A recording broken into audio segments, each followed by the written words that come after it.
Passer la nuit au musée, c'est le rêve qu'ont pu réaliser quelques chanceux hier soir. Ils ont profité de l'ouverture nocturne du Mudo pour découvrir ce lieu sous un autre angle.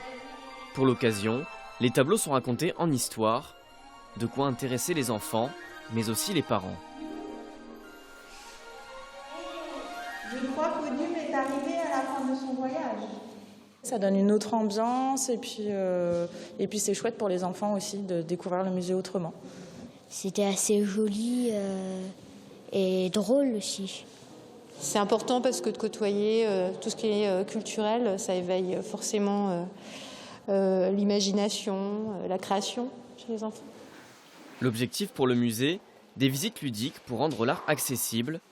Dans chaque salle, des fiches expliquent l'histoire des tableaux et apprennent à bien les regarder. Là c'est pareil, on part quand même toujours sur 2 fiches différentes. Le nez en l'air, c'est plutôt pour les enfants lecteurs quand même.